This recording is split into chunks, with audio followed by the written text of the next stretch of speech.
Halo teman-teman, kita di sini akan menuju ke taman hidroponik nih, tanaman hidroponik. Nah, di tanaman hidroponik ini ternyata itu ramah lingkungan. Nah, biar lebih tahu, biar lebih jelasnya, kita langsung aja ke pembuatnya ya. Assalamualaikum warahmatullahi wabarakatuh. Kembali lagi dengan saya nih, Reja. Tadi pagi kan kita udah lihat tentang proses hidroponik, bentuknya tuh kayak gimana medianya.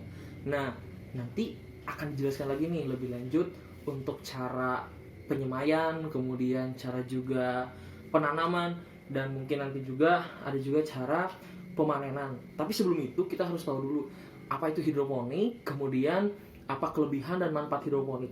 Nah, ini perkenalkan nih, dosen saya nih, dosen saya nih. Dokter Nopi Satria Praja MPD. Nah, ini tuh jenius banget. Hidroponik ini ternyata udah sampai pada tahun 2015 dan sampai sekarang. Nah, itu pertama di Kuningan. Dan pertama itu di Kuningan.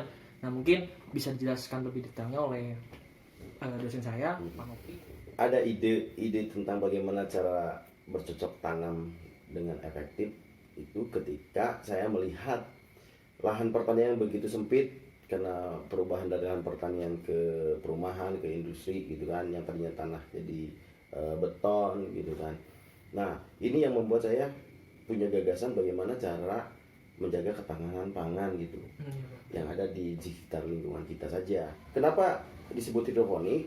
Karena di sistem tanam hidroponik itu tidak memerlukan tanah, hidro air gitu kan.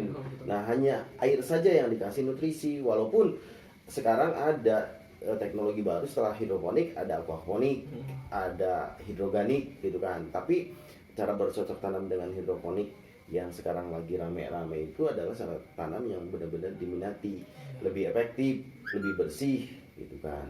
Itu intinya secara garis besar seperti itu. Kalau kelebihan dan manfaatnya Pak mungkin. Nah, kalau kelebihannya kita bisa menggunakan lahan pekarangan yang begitu sempit karena hidroponik bisa menggunakan media apapun gitu kan, mulai dari barang-barang bekas seperti botol aqua, dari paralon gitu kan, dari styrofoam atau dari baskom kecil gitu. Yang penting tanaman itu teraliri oleh yang namanya air yang dicampur oleh nutrisi intinya. Jadi dengan lahan yang kecil kita bisa menghasilkan tanaman yang banyak.